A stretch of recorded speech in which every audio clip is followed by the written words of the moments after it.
Information about the world of running, inspiration to fuel passion and excellence, and ideas for making connections and finding community.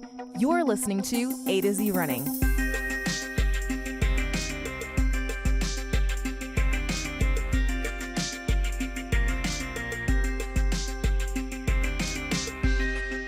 Hi, everyone. Welcome to the AtoZrunning podcast, where we help runners thrive. I'm Andi. And I am Zach. Today on the AtoZrunning podcast, we have musculoskeletal specialist Phil Wharton on the podcast yet again to talk about back health.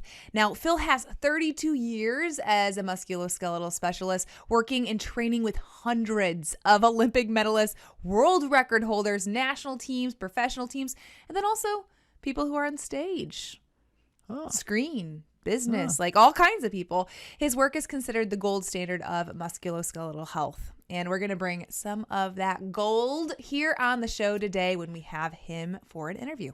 And since this is his second appearance on the AtoZrunning podcast, you know that he obviously is very important because we're interviewing him a second time. He has so much to share. We could have talked to him for a really long time. That's why we specified this episode to be about back health specifically. Because the list is so long of things he can talk well and informedly about. All right, that being the case, we're also going to break down some amazing running goings-ons in the last week, like the Diamond League Championships, the fabled Great North Run half marathon, and the 5th Ave Mile. All of these, these are famous events and incredible things, and so really interesting stuff to talk about there. But before any of that is possible, you need to go to AtoZrunning.com and spend all the time you want there. All of it. Click around, click on anything, click on everything. Enjoy yourself. And make sure you hit follow on the top, because then you can subscribe, get the latest when it becomes available. And that includes subscribing at places like YouTube, podcast platforms, social media stuffs, and everything. Because then you'll know everything that we have to say. Is that so? Yes. All right. Well, thank you to all of you who have joined the conversation with us on social media platforms. We're excited to connect with all of you about your races, and the way that you have all encouraged and supported A to Z runners has been fantastic. So I wanted to thank all of you for your participation in congratulating some great performances we had with our A to Z runners last week. And I just ran into a listener by the name of Kyle in person, which is always exciting when you talk to someone in person, who said, I listened to your podcast. So thanks, Kyle. That's neat. Hopefully you enjoy it. Not actually sure I got information as to the effect of that, but I'm assuming that you said that because it was a positive thing. So thanks, Kyle. Thanks, Kyle. Great. Well, we've got plenty more to share with you, and we're going to start with a little bit from the world of running.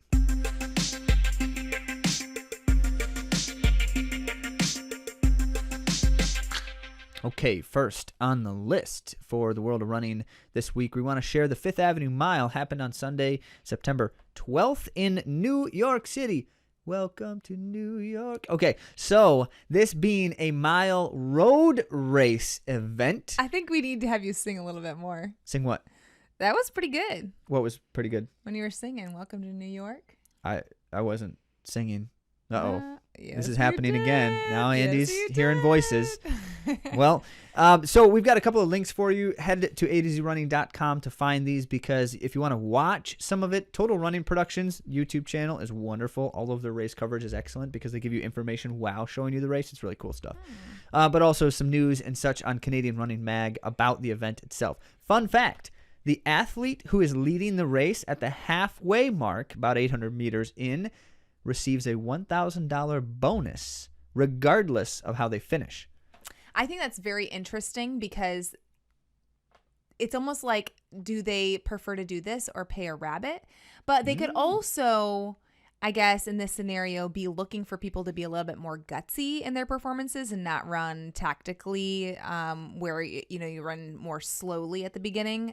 There's all kind of tactics. Running slow in the beginning is not the only tactic. But what I'm saying is, like, maybe it's just like pushing people to have a fast race. It just, it keeps it interesting at the very least. And then you get things like Matthew Centrowitz in the men's race this year, who just goes suddenly at a dead sprint about 800 meters in to take that $1,000 check. Yeah. And then fades to 14 14th place overall in the end of the race. So, you know, maybe he could have still finished better than that, but in his mind it was like, I'm just going to get $1,000 and then, whatever. Yeah. Whatever happens. But let's talk about what happened. Yeah. So it happened to be that the Scots took home the prize for both the men and the women. They had a great showing this weekend. In fact, we're going to talk a fair bit about UK Islanders. So Jake Whiteman won the men's race in 3:49. That's a blazing time on the roads. Yeah. Over Australia's Oliver Hoare, who ran 3:50. Oliver Hoare was a previous guest on the podcast, so we will link to his episode in the show notes. And Ollie was fresh off the Diamond League Championships for the 1500 only 3 days before that, which was in Zurich, Switzerland. And I feel like that's especially significant because this has been like such a long season. Yeah, right on. You know, Ollie was at the Olympics, and then before that he was doing all kinds of racing, so I don't even know where it strikes was his last me race or break, do you think? Yeah, it strikes me that this summer he might have raced in like 4 different continents at some point this summer. And he's not the only one. That seems to be a fairly common thing for a lot of the high-level athletes, as we'll be sharing here. So those two, first and second place, and third place was another Brit, Jake Hayward. And then just some kind of notable curiosities of the race. I mentioned Centrowitz won that $1,000 bonus at 800 meters, but it wasn't long after that he kind of faded back into the pack. And it was Joe Klecker of On Athletics Club, Ollie Hoare's teammate, USA-based teammate, who kind of helped apply some late pressure. So Joe Klecker, being kind of like a 10K specialist, he's a 5K, 10K guy, but clearly got some great mile speed. And so after that 800-meter point, started helping apply pressure, and it almost looked like he was kind of like leading Ollie, like, let me help you out here kind of thing. Obviously, he was trying to race it too, but doing a little bit of teammate work there as the two of them were pushing pace late. And then it was Jake Whiteman who took over in the final throws to out-sprint everyone else, and he closed in a 52-second final 400-meter split. On the streets of New York City. On the streets of New York. So the field was stacked. There were plenty of other Olympians, by the way, and many of them not necessarily miler specialists, but this being the Fifth Ave Mile, it's always kind of an event that you see a whole smattering of people jump into, including the likes of Clayton Murphy, the 800-meter Olympian, Paul Chalimo from the 5,000, and Hillary Bohr from the steeplechase. Yeah. So interesting things all over the place. And both Clayton Murphy and Hillary Bohr were both at that Diamond League final. At the Diamond League Championships. 3 days before. 3 days before. Yeah, incredible stuff, isn't it? And speaking of people from the Diamond League Championship jumping into New York City's race, Gemma Rieke, who won the women's race representing the United Kingdom, also in a blazing fast time of 4:21 over the United States' Nikki Hiltz, 2 seconds behind. And then the 800-meter split prize for the women's race, $1,000 bonus, went to Alicia Monson of the USA, of On Athletics Club. Olympian. All the good things. She ran so well in her debut professional season. I mean, wasn't that this has been an incredible season for her. We'll link to our episode with her as well. Good things all around. So that takes us to the next event, jumping across the pond, as they say, to the Great North Run, which is held in England and also on the same day, September 12th. So it's basically like a lot of those Olympians and Diamond League racers either went to New York City to run a mile or went to Scotland, England. It's right near the border of Scotland to run a half marathon. Yeah. One of the two. Do you want to go long or do you want to go short? Yeah. So we got a lot of great things going on in that event too. We're going to link to the Canadian Running Mag report if you want to see more details. But it was UK's Mark Scott who represented the United Kingdom in the distance races at the Olympics, did not run in the Diamond League stuff. So he was a little bit fresher, and it clearly paid off because he showed up big running a 61-minute half marathon to win over a fairly stacked field, including the likes of second place at Kenya's Edward Cheserek and in third place USA's Galen Rupp. Galen Rupp is back. That's Indeed, with a very strong performance, although he was like grimacing and gritting teeth the whole final chunk, and you just wonder if he doesn't have like some kind of injury thing that's going to plague him a bit now or something. It just looked like that. Do we know if he's doing a fall marathon? I do not. Yeah, I don't know. I don't know if he's. There should be. We have the list for all the majors. That is true. So we had some good running up front there. Bashir Abdi was in the race, who was the Olympic bronze medalist in the marathon. He was a little bit further back, around 6th place there. And then Stewie McSwain, the Australian middle distance star, middle distance, he runs 5,000s as well. He decided to do a half marathon debut at Great North Run 3 days after the 1,500 meter in Zurich. And it was a strong showing. He finished in 8th place. He ran under 63 minutes. So, for a miler, jumping up there and just, tagging with the big dogs. Great debut. Good stuff. Holy cow. On the women's side, Kenya's Helen Obiri won the race. Tight race, 6 seconds only over UK's Eilish McColgan, who, so you've been hearing us talk about her a lot, as well as her mother, because she's breaking a lot of her mother's records. This time, 1:07:48 put McColgan at number 3 all-time for the UK, which then amounts to only Paula Radcliffe and her mother Liz have run faster. Yeah, and I saw a little bit of banter about this on social media, that as she was saying that her mom's course was flatter. So she's feeling like she can chase down her mom. And you know what her mom's going to say back to her? We didn't have carbon-plated shoes when I did that. Stick it to ya. All right. Well, 3rd place was Charlotte Purdue of the United Kingdom, who was the one, if you recall, we had kind of mentioned the story. She had been left off the UK's marathon team for Tokyo.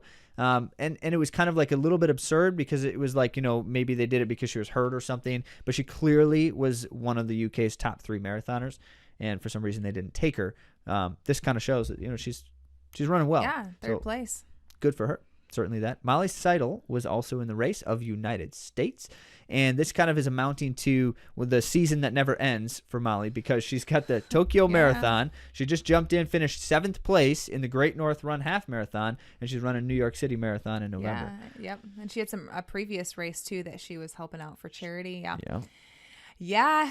I mean, you got to do what you got to do. When you're hot and they're willing to pay you got to take the money. Fees, got to chase those a little bit. So Diamond League Championships in Zurich, Switzerland. This is the accumulation of all of the excitement with Diamond League, because you have to qualify with the other Diamond League Championship stuff to compete in this final event of the Diamond League for the summer. And let me just say, in so many ways, it's kind of, the Diamond League is almost kind of more competitive or harder to compete in than the Olympic Games. Because the Olympics, you'll have things like heats in the 5,000 or something. The Diamond League does not allow heats in anything. So there's only 8 100-meter finalists. Only 8 in the entire world. Right. And so it's a little bit more tricky to get into it, because you have to do the whole Diamond League circuit to some degree or another to qualify. But then it's also significantly more exclusive, because there's so few people competing in each event. Mm-hmm. That's very true. It also means that the meet goes by a lot quicker. So for those of you who like to watch a track meet and don't want to sit through 25 heats of the 200 meters, Diamond League is definitely the one for you. Well, we love watching all the heats and stuff usually, but this was a very exciting championship with the best of the best from the Summer Diamond League. Men's 1500, the rivalry continued with Timothy Chariot and Jakob Ingebrigtsen. Jakob! Yes! Yet again, this time it was Timothy Chariot who bested Jakob Ingebrigtsen. So I'm a little bit sad. No, you're not. I have enjoyed seeing Jakob just win and win and win. Well, but I love how Timothy Chariot, I've enjoyed watching him run, but I also really love his sportsmanship. He's always patting, Jakob on the back, and gave him that bracelet at the Olympic Games. Such a heartwarming story. But it's nice to see them really use one another in such a competitive way to reach their best. And the Stuart McSwain, who we mentioned was at the Great North debuting in the half marathon, was 3rd place in 3:32, and that was followed by countryman and previous podcast guest Oliver Hoare. So great showing for Oliver as well. Nice. So Oliver and Stewie were talking after the race, and Stewie said, I think I'm going to go run a half marathon after this. And Ollie's like, not that. I'm going to do a mile. I actually don't know that, but seems like that would be an interesting conversation. Yeah. And then women's 1500 was another epic rivalry that you've been following along if you listen to the AtoZrunning podcast, with Faith Kipyegon and Sifan Hassan. Now, Faith Kipyegon further solidified her dominance over Sifan Hassan in the event, winning the championship in over 2 seconds. It just doesn't matter what Sifan Hassan does. She is simply not able to beat Faith Kipyegon this year. Not just this not, year. it's But just not able to do she has it. before, but I mean, yeah. She's tried every strategy in the Yeah. book. She's tried them all. And Faith Yeah. Kipyegon wins every time this summer. So that's got to feel good. I just have to say, that's got to feel good. Because Sifana Hassan's breaking world records. Yeah. She's trouncing through the Olympics. But there's one person she cannot beat. Yeah. It's kind of cool to be that person. Definitely. And third place went to USA's Josette Norris. She ran for flat .41. And we told you she's one to keep watching. And here we have again, getting a medal at a Diamond League championship is a big deal. So congratulations to Josette. And one other event that we'd love to share a bit about is the 800 meters, because we've especially enjoyed tagging along with some of these athletes. Now, many of you may know Athing Mu, the gold medalist and American record holder, decided not to continue her season. She kind of ended it after a blazing American record. She had NCAA, like a whole NCAA She's season. basically been racing hard and indoor for like before that. 7 months. I don't know. It's been a long time, yeah. Yep. So she wasn't in the Diamond League finals, but plenty of others were. In fact, another youngster, Keeley Hodgkinson from Great Britain, won her first Diamond League event in 157.98. Solid. And so after her silver medal in Tokyo behind Athing Mu, she clearly established here that she's one of the ones to beat. Right. But I don't think she's won a Diamond League. This is her first Diamond League, I believe. I do not know that. I only know she won the championship. She won the championship. And then Kate Grace was on her heels, closing out her Diamond League experience with a silver. And all of her races, this Diamond League series, were under 159 or faster. She was on. 157s in there. She was on fire. So what a great way for her to wrap up the season with a runner-up spot. And in fourth from Great Britain was Gemma Rieke, who was the winner of the Fifth Avenue Mile. So it was only in the matter of 3 days that she was running these events. So I wanted to mention her too. And then the men's 800 repeated itself from the Olympics with the top 2 positions. Emmanuel Carrier as the Diamond League winner and Ferguson Chariot claiming the silver. Now, Clayton Murphy ended his season on a high note, getting third place after a few disappointing races after the U.S. Trials win in June, if you'll remember. So he basically had 2 good races this summer, and struggled on a lot of the other ones. But his 2 good races were important ones where it counts. He would have loved to perform better at the Olympics. You know this because he talked about it. Still was a finalist, though. But still he still made it through the rounds. But his Olympic trials race was exceptional. Yeah. And then in the Diamond League, he brought it back a bit here to finish third. That was good. Very strong. Now, this is like just a little side note, but the 5K, the Diamond League was just really bizarre because they created a track in the city for the first day, which really the only distance event was 5K. I don't even know if there was any other running events. Throws and jumps, and then the 5,000. So they did a 2-day meet here. It was a Wednesday, Thursday meet, and they did just one racing event on that first day, and it was the 5,000. So they built a temporary track on just like the streets. Yeah. It was around the really city center. bizarre. It was like it went around the Opera House, and they kept talking about how cool it was that they went around the Opera House. But it was terrible. It was terrible. We don't like to be too negative. No, here I want to be negative. Running podcast. Zach likes to be negative. I don't so much. I think the idea, in theory, if you weren't thinking about performance, would be fine. If you weren't comparing it to track times, it'd be fine. No. If it's something like Fifth Avenue Mile, where it's something that's like completely unique unto itself, that's fine. But when you have an event that's considered to be a track event and a championship where you can't even get any records, that makes it very difficult for these runners who are, looking to run fast times. And then also it's confusing because it was not 400 meters. Messed up. It's like 533 meters. So here's the thing that I have to say about it all. This is a track series championship. Don't screw with the track in a track series championship. That's like priority number 1. Have a facility. They did have a world-class facility. They just didn't use it for the first day. Reasons may abound. All of that is fair game. Don't do that.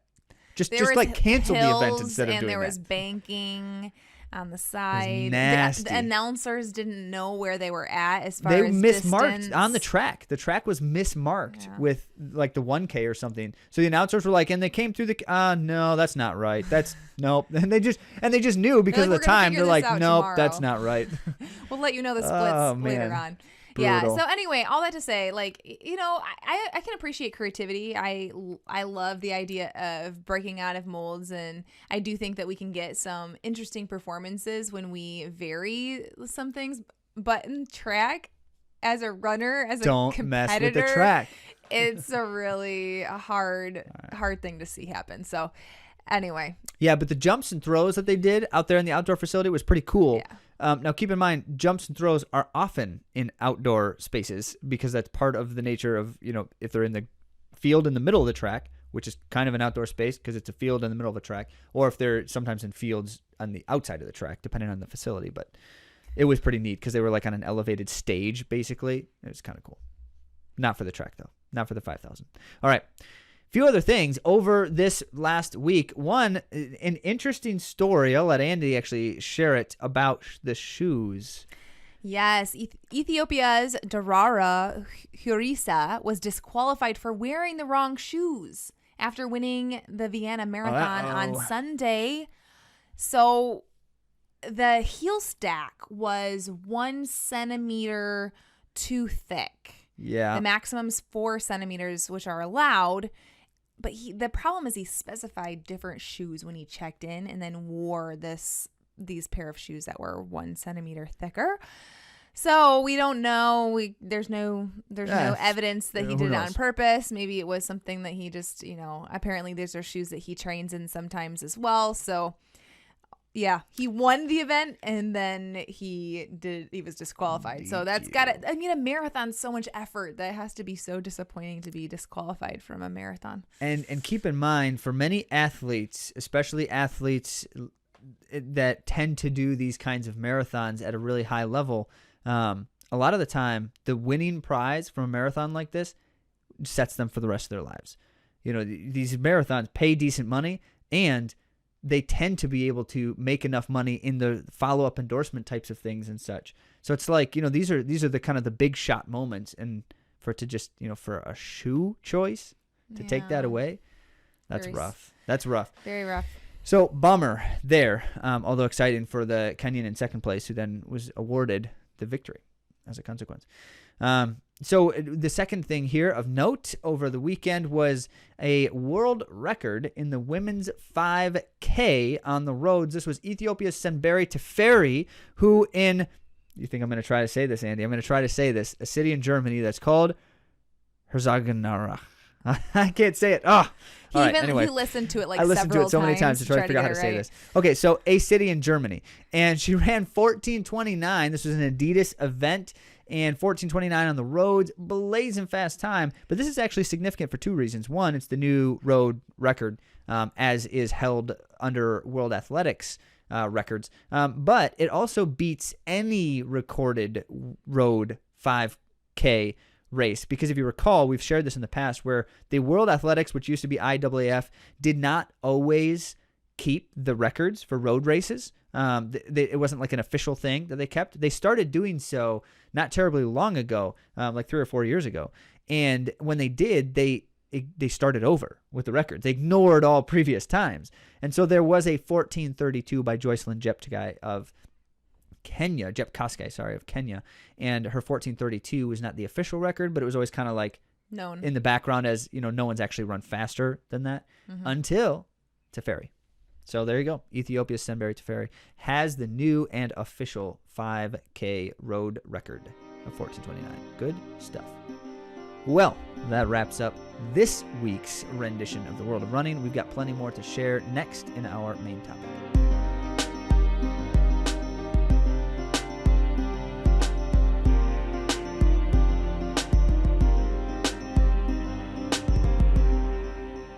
Back health is a topic that is relevant to all of us. Even if we're injured on a break or in the full throes of training, back health can be improved, and it matters so much to running. Today, we had the opportunity to talk with legendary musculoskeletal specialist Phil Wharton. And Phil's path to becoming a musculoskeletal specialist began when he was a young runner, and he developed a 33-degree curvature of his spine. So he had scoliosis, and that produced constant pain. Through the work he now does, he was able to end the pain and correct the problem and continue his running career, later going on to run a 2 23 marathon. The objective of the Wharton process is to take the mystery and confusion out of attaining optimal health. A key component of the process is education. He provides people with the tools necessary to harness and achieve well-being. Phil Wharton's work has been featured everywhere in national media, and Wharton Health process is considered the gold standard in the field of musculoskeletal health. And he has co-authored 4 books. One that we talk about a lot here in the show is the Wharton's Stretch Book. It's a health and fitness classic. He also has the Back Book, Complete Strength Book, and Cardio Book. Other recent projects include co-founding and hosting the podcast Intrinsic Drive. It's a very good podcast. You're just saying that because he interviewed us for it. Well, you know. Thank you to Phil. It was very fun to get to connect with him on our podcast, but then also on his podcast. And it also is a very good podcast. Yes. After 32 years as a musculoskeletal specialist, Phil has worked with and trained so many amazing athletes. So we need to take heed to the things that he says, because everyone around the world, reveres his work who's in this field. So you recall last week we wanted to talk about posture. If you didn't listen to that episode, by the way, it's a great preface to this episode. So go back and listen to that topic as we tried to break down essentially how posture influences what we should be doing as runners and how we should be trying to address that. Phil is going to get in deeper into the topic, specifically as we talk about back health, but he's really going to drive at the importance of addressing postural concerns. And he's going to give us some super practical stuff. This is the kind of guy who could tell you about a topic endlessly and you would continue to learn new things the entire time he's talking. So hopefully, even though we couldn't talk to him endlessly, we'll get as much as possible from at least this one interview. And then we'll continue driving at these topics again with some follow-up. Phil Wharton, welcome back to the A to Z Running Podcast. We're so excited to have you on the show again. Thanks for having me, Zach and Andy. It's a pleasure to be with you all. Absolutely. So I have to say this. We just said this off air, but I have to say it on the recording. One of the reasons why I'm so excited for this conversation is because we're going to get back to the roots of your work here with this question and where kind of it all began. So that's my preface, and then I'll let Andy actually ask the questions. Yeah. So first off, I would like to know, we're getting right to it, how prevalent is back pain? Well, it's pretty colossal. I was looking through research, as I said to you all off air, and the most profound study that I found was a 27-year study showing it was 577 million people globally are in back pain right now. And so, we use the gold standard of 65 million Americans reported back pain. That's 80% of us at some point in our lives are going to experience some type of back pain. It could be a piriformis syndrome, right? The old sciatica, where now we realize, okay, it's really the piriformis muscle winding around there. We get nerve pain, radiculopathy. It could be the classic low back pain from just a pelvic tilt, which is really what a lot of us as runners experience. You see at the end of a race, someone, especially at the high school level, right, Zach, where you coach, people going back, they're using those back muscles, which work in sequence. Now the back muscles are activating the whole time, and they've shortened the flexors, the iliacus, the psoas, the hip flexor, the quad is overloaded. They subsequently can't land properly. They've got to overstride. So it's a whole sequence of negative actions that happen that could very well be preventable. Wow. Yeah. I've experienced some of those issues that you're talking about right now. So I'm like, okay, I think a lot of people that are listening right now are perking up because, of course, it has touched so many of our lives and our running specifically. So you just discussed a little bit about how it can limit us in our training and performance. Can you discuss that a little further? Yes. Yeah. Well, it's a good way to think of it in a sequence is kind of how the body works. We have to think about postural alignment. And we'll come back to that when we get to the fixes also. But a lot of times we're not looking, when we're developing a training program or we're developing a corrective exercise program or mobility program or a strength program, we're trying to fit into this template of I've got to do X, Y, and Z exercise. And I think we're looking at it the wrong way, instead of going back to how does the body function? What musculoskeletal imbalances do we have? What postural dysfunction do we have? Right now, I'm in a classic postural dysfunction because all day, every day, when I'm actually out there with people, I'm leaning forward. I'm in kyphosis. I'm in a rounded shoulders. Well, same things happen when someone's keyboarding, when someone's texting too much. Now, as the C-spine, as the neck goes too far forward, right? What's the pelvis have to do? It's trying to counterbalance that. So it goes into a rotation.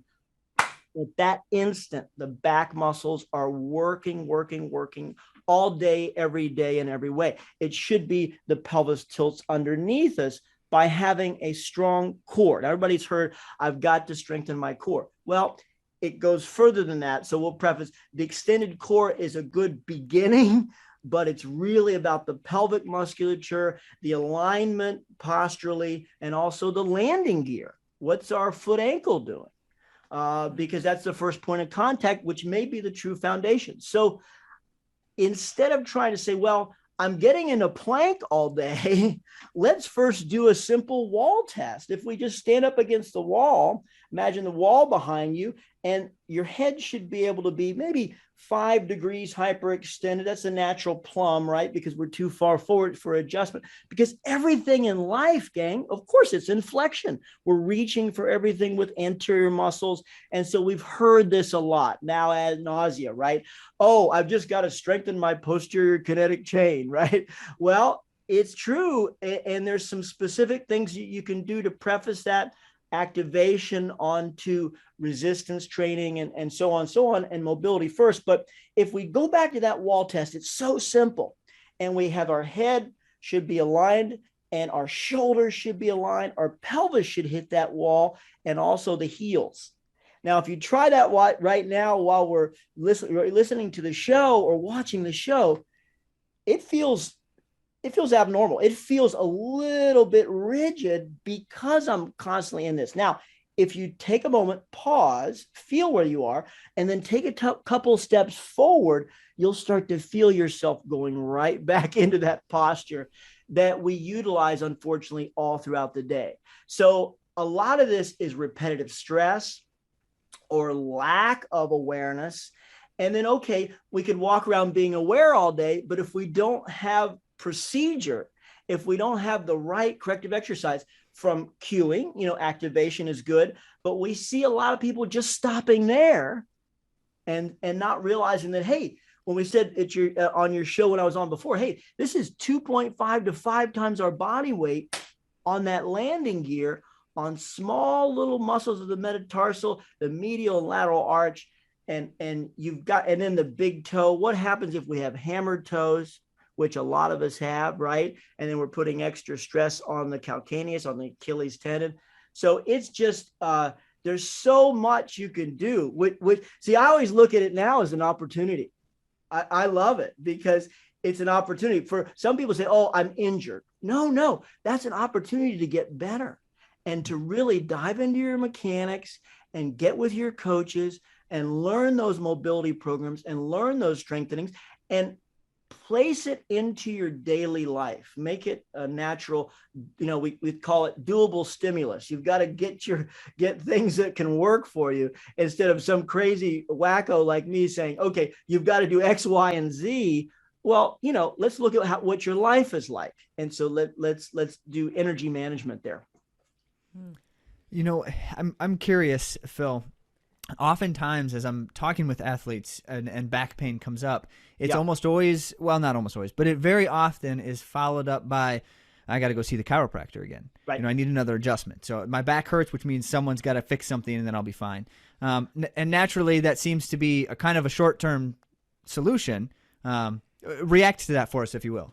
No, and Zach, I'm so glad you mentioned that because I love the outsourced therapies. I love them, and we utilize them, but it's all part of the mix. There's two types of therapies. I always categorize them, and this may seem a little bit too remedial, but there's the show me and the do me.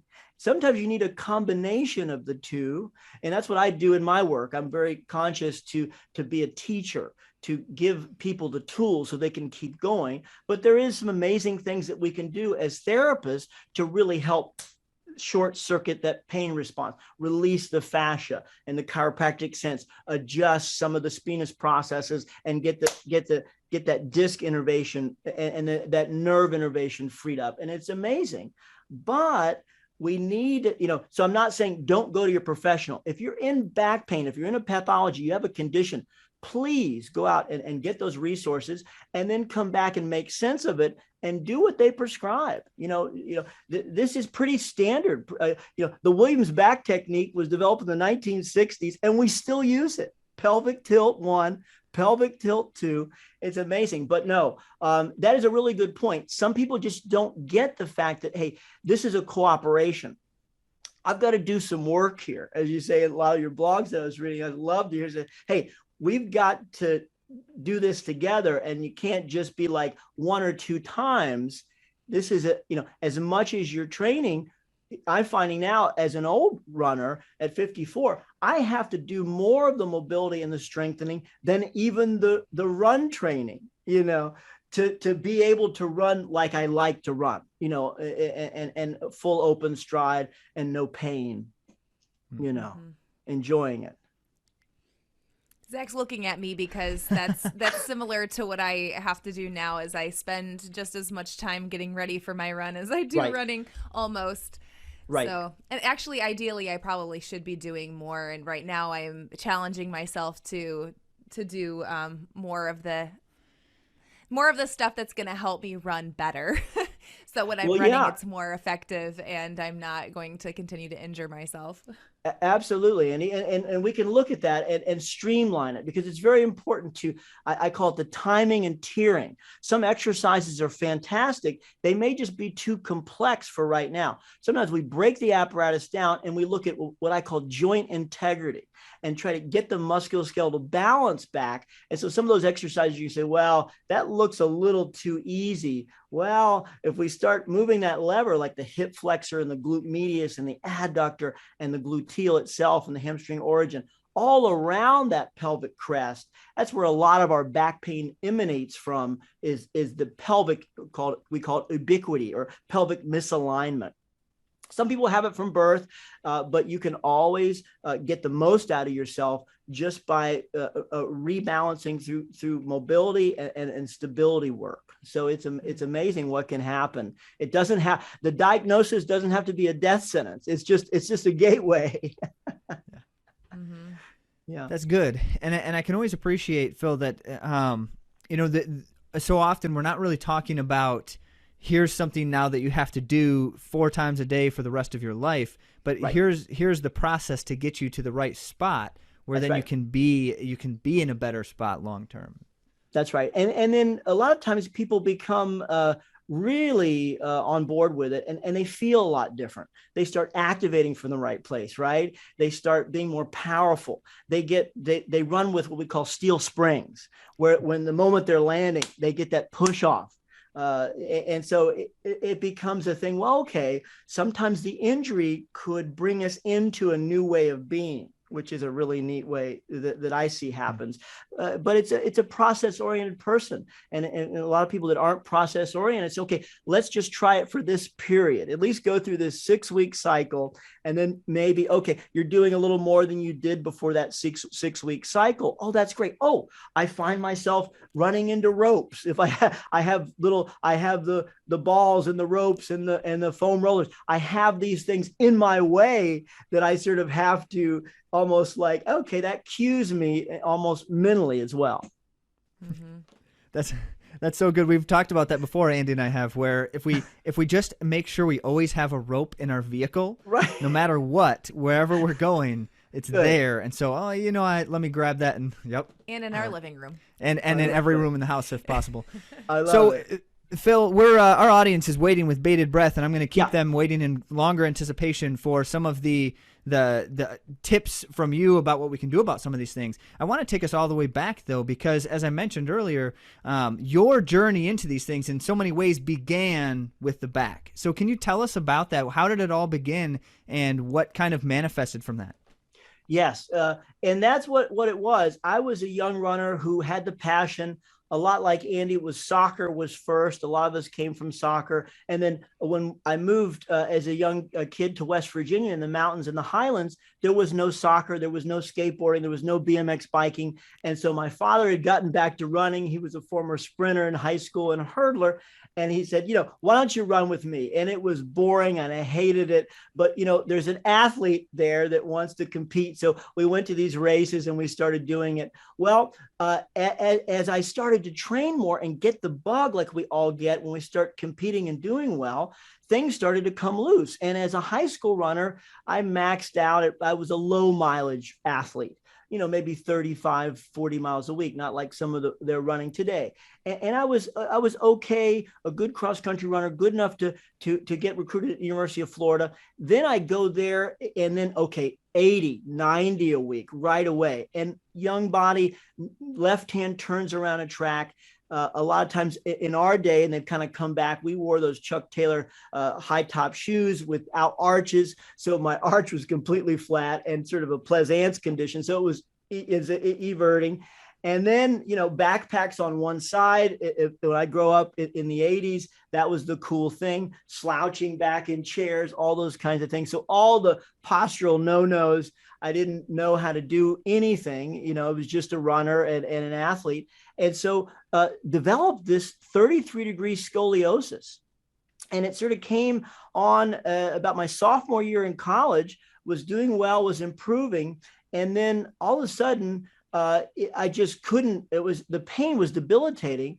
And I sat down with the doctors at University of Florida, and the doctor says, look, you've got an irregular spine. And the only thing we can do, because anything over 25 degrees at that time was a surgical solution. So they wanted to do a back fusion and a Harrington rod surgery at the time, where they put stabilizing rods in the back. There was no guarantee I'd be out of pain. And it was definitively, I would never run again.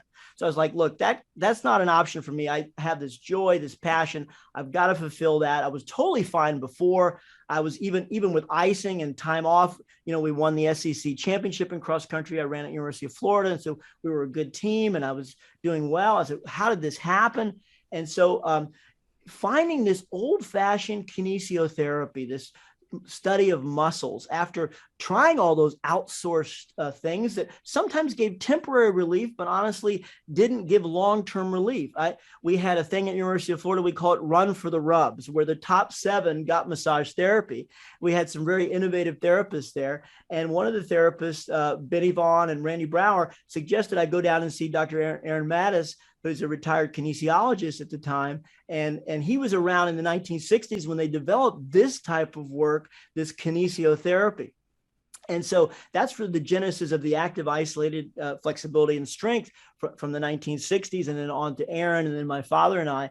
When I got there, I realized, wow, look at how tight muscles are across joints. Look at how weak minor muscles are and imbalanced I was. And I had all those classic things that we talked about with the postural wall test. And so over a 2.5-year period, I started to do the work. It took a lot of time and effort, but it was well worth it. The spine came back to totally straight and I was out of pain. Then I started to train. At the time, which predates you all a little bit, but Gainesville, Florida was the Mecca. It was sort of Eugene and Boulder, and then University of Florida, where Jack Batchelor and Frank Shorter and John L. Parker, if you've read the book Once a Runner. So we sort of were on the footsteps of those. We had great teams in the 80s, sort of off of those people in the 70s that paved the way. Well, all these amazing athletes came there to train, especially in the winter, before altitude was really known for the U.S. runners as a big thing to do. And so we had the opportunity, as I was getting healthy, to share this work with so many different people as I was going through my clinical work and learning all the anatomy and physiology and how to apply it. My father was doing the same thing. He was an architect in a previous career, so he understood how to build houses, and now it was building bodies, and then an exercise physiologist. So he kind of put all this together, realizing that there was a lot of coaches out there that were great, but there wasn't a lot of people back then that understood prevention and corrective exercise. And so we were sort of mavericks in that way, especially in the endurance field, and early on in terms of merging this corrective exercise, what we called prehabilitation is what we called it in our back book in 2003. This is one on back pain, which is a really great resource for that. So then I was able to be pain free. And by nature of these great athletes that were around the University of Florida and people that were coming to us when they heard about our clinic, where people were with neurological conditions, where they got hit by a car, their spinal cord was intact, but they just needed mobility and strength. We were able to put people back together at all stages. And we had amazing results in our first Olympics in Barcelona in 1992. And then onward, this is coming into our 9th Olympic period, doing this work with people, the high level athletes, but also people in pain, which is I feel more important. But then I was able to go on and run marathons because of I wasn't as good as those people, and I was way behind them. I was always the slowest one, but I was on runs with people once where at 2:23. I was probably, the slowest professional runner. It was 10 minutes was 2:13, because I was on one run once in Capsabet where there was more runners under 2:06 than had ever been in one regular run together. It wasn't a race. It was just a workout. So it was fun opportunities that came from being able to share this work. What an incredible journey. So yeah. In so many ways, this is where we tend to derive, in the sport especially, need produces motivation, right, in these kinds of things. For sure. And I think so often the greatest impetus for a runner to change is when someone says, you're never going to run again. And then I say, I'm going to find a way, and I'm going to seek whatever solution is possible. Right. That's right. And so, Phil, what you've done here is you've built, I don't even know what the right word is here. You've built an empire around this need for runners to be able to enjoy their sport, their activity, their hobby. It takes on many shapes and sizes for everyone, but for us to be able to enjoy it and to enjoy it as fully as possible. And we've been able to so appreciate that, I think, in so many ways too, because many are familiar with your work, whether or not they know that it's your work, they're familiar with it. Yeah. But you've also inspired so many others to work in the industry as well, and produce more material and more ideas. And so it's just been, it's been really quite the thing. Yeah, thank you. Yeah, no, it feels good to be able to bring that into the world, because, that was the whole impetus, is you're in pain. Okay, don't keep this secret to yourself. And that's why my father and I realized we could have a very successful business in Gainesville, Florida. It's a beautiful place to live. But we said, well, we've got to go to get to publishers to get this out more. And we said, well, we didn't know much about LA, so let's go to New York. So that's and then Fred LeBeau had invited us. He was the former creator of the New York City Marathon, to do the elite work there. And so we started a program to help elites that we did also at Boston, that we did there with the BAA. And so it was sort of all these things were genesis. And then the American College of Sports Medicine invited us to do symposia. And then the fitness world started to catch on to it. And so it was sort of, and now you can go to many towns, USA, and there's these stretch clinics. Well, my father and I had the first one of those. It's funny. It's awesome. It's awesome. Yeah. So invariably, the next question is, what are the kinds of things that make the biggest difference here? And if we're talking specifically about back then, and you've mentioned some of the general rules, increasing strength and mobility in certain areas certainly matters here. Yes. What are we trying to think about when we start down this path? Well, that's the first thing is look at where the postural dysfunction is, Zach. And you and Andy know this so well, but that's, I think, where I'd first target is get yourself into a feedback loop where you say, okay, these are the things that I'm always favoring. If you have a coach that looks at playback, even simple clips on your phone, we get those in my practice now with the digital age. So okay, here's the movement pattern. We can look at the gait, and from the gait we can see which muscles are working and which muscles aren't working very easily. But you don't have to be an expert to know that. You can start to see, crossing the midline here. Okay, using too much of the thoracic. All right, I've got some rounded shoulders. Oh, I've got a frozen shoulder from another previous injury. Those kinds of things. Well, if my arm doesn't go back, then my hip won't extend back, those kinds of things. So there's a lot of things that we're picking up just by looking at the walking gait, watching our postural alignment, and then from there, check the mobility. The range of motion is essential. You don't have to necessarily do active isolated. You can do a dynamic movement. We find the active isolated is more targeted into the joint intersection, but there's a time and a place for both. You really want to do typically right before, especially if it's a hard workout. If you're really having to extend a little bit, you need a little more neural activation. So you need more of the leg swings and the arm swings. You need to get the nervous system engaged and get that brain working. Then post, for recovery, for flush, you need to realize that all muscles work in pairs. Agonist muscles work, antagonist relaxes. And you want to get into that joint intersection, some of these biarticular joints. We have quadriceps, hamstrings. We have a lot of shearing at the attachments, and that's where a lot of the injuries come. Really simple stuff that people can do, and it doesn't take too long. We have people that, from the steeplechase, right? When you had your injury and you had to rebuild, you probably had your routine down to 12 minutes or 15 minutes, probably, for the hip and trunk, what we call the rope routine that Meb kind of coined that. And, so it doesn't take long. And then even, okay, look, I can go through some prime movers, hamstring, quad, glute for the posterior chain, low back, outer calf, 5 minutes. So if time's an issue, that's a good way to look at it. Then we can't just do mobility and range of motion. And to preface, obviously, we don't want to stretch muscles too much. And some people they enjoy static stretching. We talked about that last time I was on. So we just need to prepare for them to be able to do that as a practice, as a yoga, and those kinds of things. But we use, in terms of performance, in terms of rehabilitation, recovery, we do use active modalities a lot. It makes more sense for a lot of reasons biomechanically. And then the stability work, some type of resistance training. We can start with the bands. I do like actual measurements.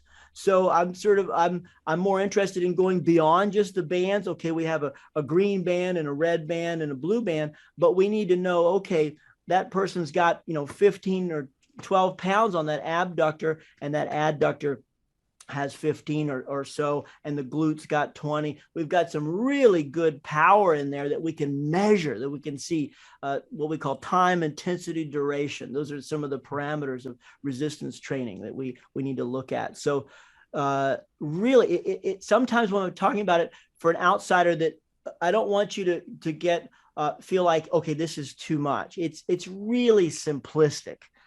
This morning I did my routine. I listened to an inspirational podcast for 22 minutes, and I maybe 5 more minutes, 27 minutes. I did a abdominal and back routine that is fabulous. That is really comprehensive for that zone. We've broken the body into 5 zones to make it easy for people to kind of onboard these exercises, so they don't have to be overwhelmed with, okay, I'm looking at this 90-minute routine and I'm not going to get to anything because it's too long. So we've got to parse it and throughout the day. My friend Mark Cucuzella, who does a lot of barefoot running and corrective exercise work, he likes to call it exercise snacks. So he tries to breaks it up into different parcels in the day where he's activating throughout the day while he's moving in rounds and rotations in the hospital. So there's a lot of ways you can do this, and it's the key is not to get overwhelmed by it. I can appreciate that. Even just the exercise snacks example. So often we feel like I have to solve all of my problems at the same time or every day, and right, and that may be impossible, if not overwhelming, certainly. It begs the question: how do I prioritize? Like, how do I know what I need to do? And so many of us will say things like, "Well, I need to do core 3 times a week. I need to do something with my legs 4 times or 2 times a week." Those kinds of things. But of course, that's not necessarily what is the issue. What do I need to do to address that issue? And does it end there, or how do we navigate that? Very, very good premise. And I think the key here is, yes, we like to go on 6-week cycles, bone growth healing cycles. We've sort of put that into the strength training world, so to speak. And it does work. We can see measurable improvement. That being said, we see people improve with once a week.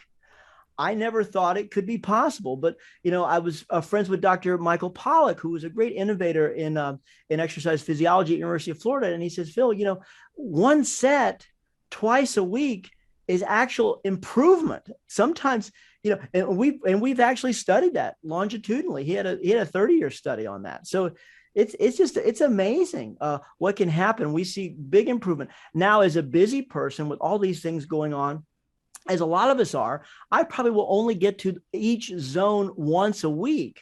So I'm strengthening maybe 3 to 4 times a week, but I'm touching on difference. And so I decided, well, let me open the scope of the cycle a little bit and, kick out that 8th day and then return and go back and really focus on the things I need. For instance, if I've had a travel day where I'm going off to see athletes and I've got, it's a 15-hour day, but 2 hours getting there, 2 hours getting home, and I've got new bodies on the table, around the clock, and barely enough time to drink water. I realized, okay, I've got to do my back extensions, my double leg raise for that low back band, the sacrospinalis right across that pelvic crest. And then I've got to make sure I've got my lower abdominals and the 3 abdominal exercise, the oblique, the transverse, and also the gluteal and the hip extension for the hamstring. I've got to make sure I do those. Okay, look, is my shoulder too much in kyphosis? I've got to do the upper traps and rhomboids, right, that hold up the upper back. I may even have to do some gravity neck work off the end of the table to reset that neck to get it back into alignment. So look at where the postural dysfunction is, whether it be repetitive stress, it could be from the work we do. We're only running X amount of hours a day, but a lot of times we're doing some kind of postural dysfunction. How are we standing? Start to notice, okay, I'm standing in line waiting for something and I'm posting on one leg so much, right? Then sometimes you can go back to the other side, overdo the other side, and auto correct and come back to that neutral pelvis. That pelvis tucks underneath you, as they're always saying in the Pilates world. Make that pelvis neutral and get that back to be a little bit longer. So there's simple things you can do there because it's all about gravity. It's always there. And in major medical, they're saying we're going to ground, as the discs settle, and that's sort of the negative view, right? But the positive view is, okay, there is a lot we can do to offset that. That's some really good stuff. Andy's digesting this because she's trying to, in her head, figure out, okay, what do I need to do here? We've got to, and feel free to send me, the protocol you're doing now. We can make sense of it and make sure, okay, because a lot of times it's like, okay, that's a great exercise, but not yet. Because we have to walk before we can crawl. We have to crawl before we can walk, before we can run. And sometimes you have to go back to that basic, okay, activating one thing at a time. And so that's why we do like to isolate things a bit so that we can put them together. And so functional training is very popular, and it's very good, but I'm always saying, hey, let's make sure the body is functioning before we go into functional. So there is a prerequisite here. And so that's where sometimes if someone's in acute trauma, obviously we can release the fascial pathways, the craniosacral work. a lot of that is very powerful, and the chiropractic, all those things are a great way to, and then the body says it's into more of a yes. At first, the body's into a no. And so we come at it too hard. In the old days, we come out with really heavy cross fiber friction, really heavy, deep tissue sports massage. And now pressure is very light. We're just making the body aware of pathways. And then all of a sudden it just opens up, and it becomes like a domino effect, because the fascia pulls thousands of pounds of pressure per square inch. And it's this, you look under a microscope, when you look at the anatomy books, it's like this cotton candy-like structure, and it'll be all distorted. And we want to get it to repolarize. Those A and Z bands need to repolarize. And that's what can happen through this circulatory response, this blood flow, flushing out the metabolites. It's like anything. We've got to clean out the trash. We've got to Marie Kondo the body, right? Or Karen Kingston. Karen Kingston was before Marie Kondo. She was amazing. You got to look the book, Clear Your Clutter with Feng Shui. She's amazing too. Yeah. Anyway, just thoughts that come in the brain. So I think this is my last question down this vein, Phil. But yes. In thinking about, there's kind of some layers that tend to be involved with this. And I know oftentimes when you work with, especially as an athlete, if you can work with a therapist or someone over time, and they can really get to know you well, and those kinds of things matter. And oftentimes what we tend to see is, I'm seeing someone because I have something causing me pain, and we can find what the issue is, and we're working to address the issue. But over time, I'm sitting there looking at the athlete standing or running or something, and I see there's a deeper level problem here. There's something wrong with you posturally or you know, those kinds of things. So that's where you want to go for. That's what you want to go into, and don't get fixated on the pain response. Because the pain, you want to not, there's acute care, and you can do a bit of both, but preface that. Say, okay, here's some exercises for the acute care, but let's look at the bigger issues mechanically, why you're continuing to load that calf, or why you're continuing to load that knee, because the calf is so hypertonic, that it can't even move 5 degrees. And so it's the agonist muscle here. So of course it's shearing on the patella. So there's a lot of these that you'll see, especially, quadricep, back pain, hip flexors, psoas, pulling on the, teeny arms that pull on the back. So I would continue that. And some people, well, it's seek pleasure, avoid pain. So you have, the pain is a gateway, and you want to address that, but may need to shut them down and say, hey, here's some things. And they don't want to be shut down as runners, because we want to go out and run. But are we moving the needle forward? Are we best served to take a period of corrective exercise and recover, and do the cross training, what I call anti-inflammatory cross training, that's not hurting and it's keeping that heart rate low and not taking away energy from the healing apparatus there. So I guess I said that was going to be my last question on this vein, but you just made me think of another one. Good. It's always coming up, Phil. But so, and invariably an athlete's in a situation where I've got a big goal, and someone noticed something. There's something wrong with my gait. There's something wrong structurally. I'm not feeling any pain right now. Do I work to change that now? Do I wait till later, knowing that later is never really a better time anyway? But how do we tackle making significant changes? Obviously, you're not going to make a significant change all at once, but making significant changes in the midst of my work that I'm trying to accomplish, my training or otherwise. That's a tough one. That's a very tough one. And it's loaded. I love it though. I would go, hey, what are the simple things that he or she is not doing that we know could be put in the program? Could there be some time allocated to the mobility? That's always a quick, that's why I'm going there first, because that's something that, hey, 5 days to a week, major changes. A week before the marathon, sometimes people will come in, shut down, and they actually are able to do the race. Now, moving forward, they finish the race, they're injured for sure, or they're one step away from oblivion, and they're sort of cruising for a bruising, that something's going to happen. but we've gotten through that goal. And if they're willing to go with you and say, now that this goal is done, let's look at some bigger fixes here and really get more efficient. You're going to enjoy the process, whatever the goal is, whether it be health and wellness or performance, but we want to be able to do the activity more. So yeah, is there some quick things? A lot of times, little things like lower abdominals or a big piece for the distance runner, and that creates that immediate anterior pelvic tilt we can cue that just by doing some bridges, doing some reverse curl ups, move them up to that, and automatically, okay, they're feeling better. Strengthen the gluteal, take the pressure off. There's a lot of people doing one or two things.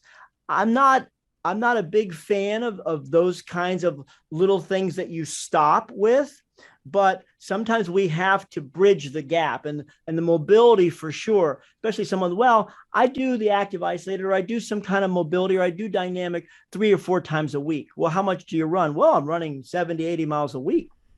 I said, okay, let's put a little bit more of that in there. Or maybe when you're watching a show at night, you can do it along with or listening to tunes, and it can be a mellowing time. You can get better rest. Turn off those devices and tune into the body field instead of the electromagnetic field. So those are things that think. But yeah, I would look at, okay, is there acute things that we can do? Yes, there is.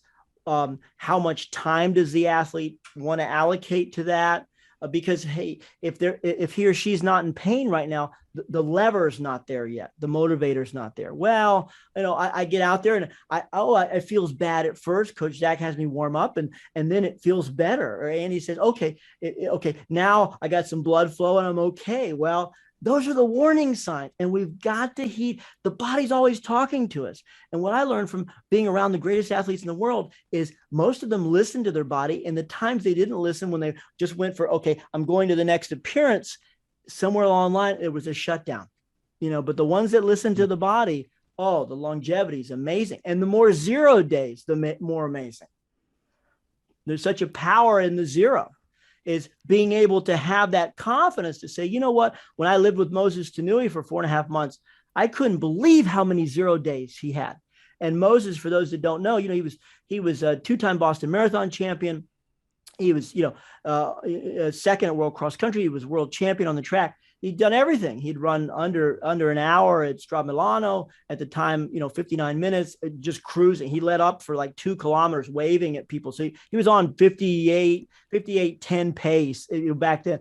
But it was amazing. And he would always say, Philip, you go and train. You need to train. Moses needs to rest, my friend. Completely rest. And I was like, I called our coach. I said, he's not going to make it. And he says, and coach was like, yeah, no, he hasn't training. And then he goes to Tokyo and he runs an hour flat, wins the Tokyo half, and he comes back, and it was like, wow, I learned so much, the power of rest. And really picking the workouts you need to do and taking that time for yourself. And so it's really fascinating how we can really override those systems, and something will break down, whether it's a systemic, the endocrine system, the cardiovascular system, or the musculoskeletal. Something will come loose, or we'll just get sick. And especially during these times, we can't have any immune deficiencies right now. So we need to make sure that we stay chill with our training in that way.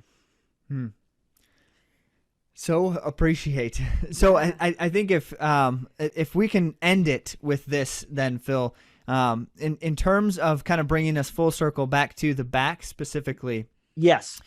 Would you have any final cautions for our listeners about, I don't have any back pain, my back feels great, but things that they might be doing that could end up with back pain if they don't make a change? Any final thoughts there? Yes. Really great question, Zach. And too much sitting. Sitting is really super compressive. You've got so many kgs there, and it's narrowing the disc. It's causing a lot of compression.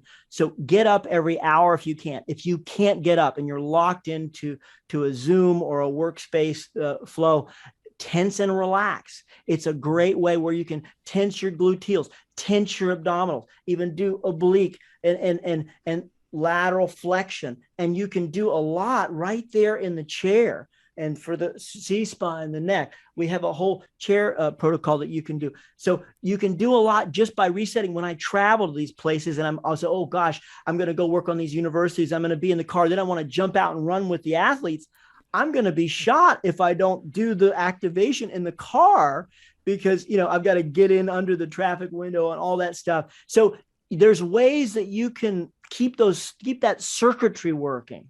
But yeah, those are big. Those are big, and we've got to keep being mindful of those things to really restore ourselves.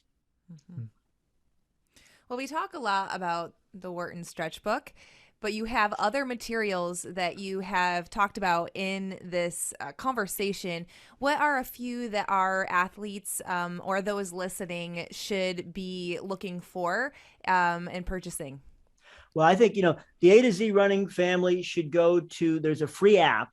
And if you go to the whartonhealth.com, the website, and we've got a new website up there, and it's real easy to follow. And if you go under resources, there's on the iOS, on the Apple platform, there's a free app on flexibility, and it goes through the primary, secondary, and tertiary fixes, for different areas. It's just for the hip and trunk, so it doesn't have all the other zones, but that's a good start. There's some free videos on there also, and then we have a streaming channel that's really good, has about 160 videos now. So it's really comprehensive. That's all the zones in the body for flexibility, for strength. And there's even some bonus ones on self-massage and meditation and things like that. So there's some really good stuff there. Behind me here, we have hard DVDs for those of us that are still in the DVD world. Most people don't have a way to play those anymore. So yeah, but as Andi was prefacing, that's the book that came out, the Wharton Stretch book in 1996, just before the Olympic Games in Atlanta.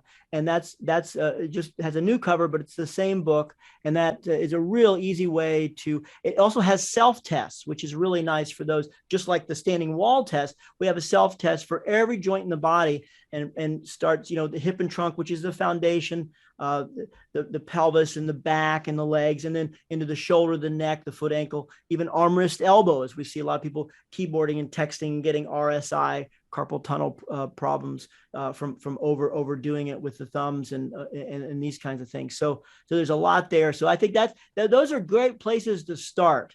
Is to look at those and send us an email if you have a question, and we help people online with all that stuff.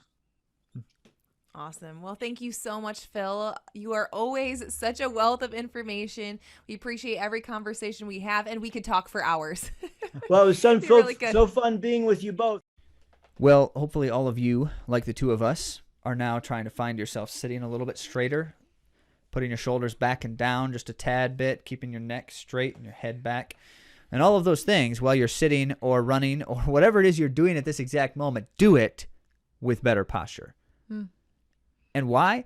Well, simply because if you have issues with your back, which bad posture tend to cause, among many other things, as a runner, there's really little good you can accomplish without addressing the issues with your back, because everything starts there. And if it's good, if it's in the right place, it is so much easier to take care of the rest of the stuff too. Mm-hmm.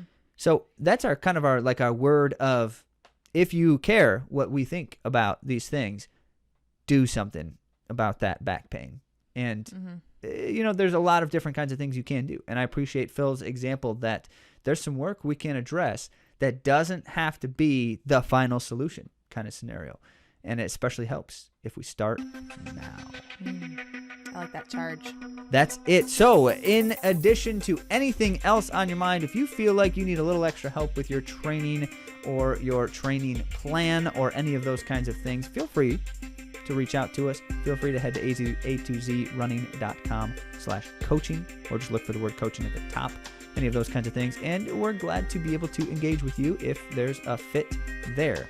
Beyond that, we've got a lot more good and practical stuff in the next couple of weeks coming at you. So stay tuned.